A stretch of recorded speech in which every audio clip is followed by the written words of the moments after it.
Ladies and gentlemen, I often refer to this entire shit show, the Trump show, as looking at it from the big picture. If we take the big picture of the progression of promises from Donald Jackass Turd Burglar himself to the billionaire class with his parties and with his all those events that the Red Hats were calling fake news, when he had the heads of the oil companies, for example, and he said in front of the heads of all the CEOs and all that of the oil companies that if they put $1 billion into his campaign, then he will basically let them write their own regulations. Everyone who thought anything positive about the Republican Party automatically thought that that was pure bullshit and fake news, because that's the narrative coming from the Republican Party. Now, having said that, these ended up being more true than anything, because the investigations that soon followed actually produced documentation and bank records of those transfers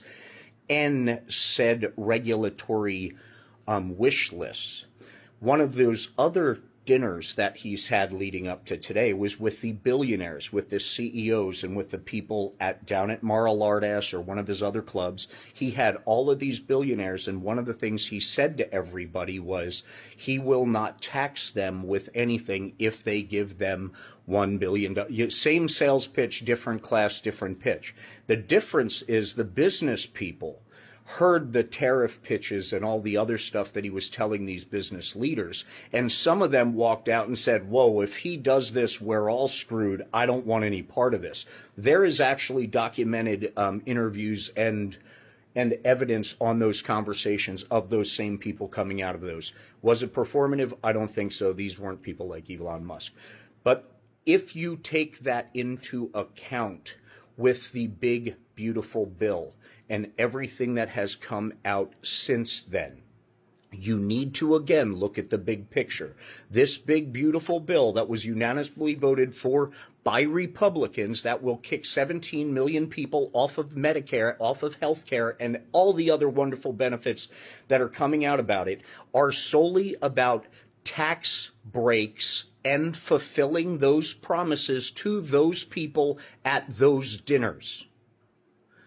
Big picture. Follow the character lines of each and every group of people or singular person in the spotlight. I've been saying that from the beginning. It really, really does minimize the amount of crazy that's going on around us, and it puts us in a situation where we are forced to focus on the most important stuff. This is about money coming into not only the Trump campaign, the Trump administrations, but all of the Trump businesses that Donald Jackass Trump, by the Constitution of the United States, is not supposed to be able to make a dime off of.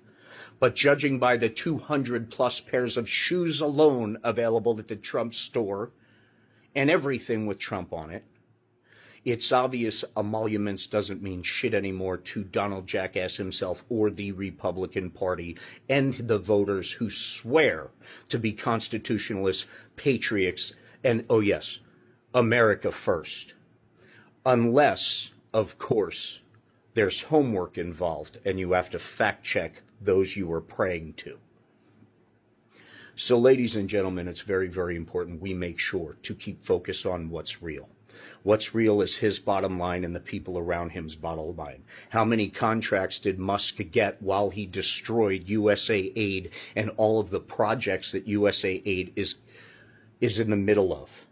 And as a reminder, they were paying for food like the 500 metric tons that was incinerated just for the hell of it. That would have fed 1.5 million starving children in Gaza for 1 month. Incinerated out of heartlessness and hatred of fellow humankind. And this is the gut check and the soul check where most Republicans and MAGA are starting to recognize in a sprinkle in the Epstein files, enough is enough. There is still time for us to stand shoulder to shoulder worldwide, unite, rise up peacefully, armed with nothing but empathy, kindness, and most of all, facts.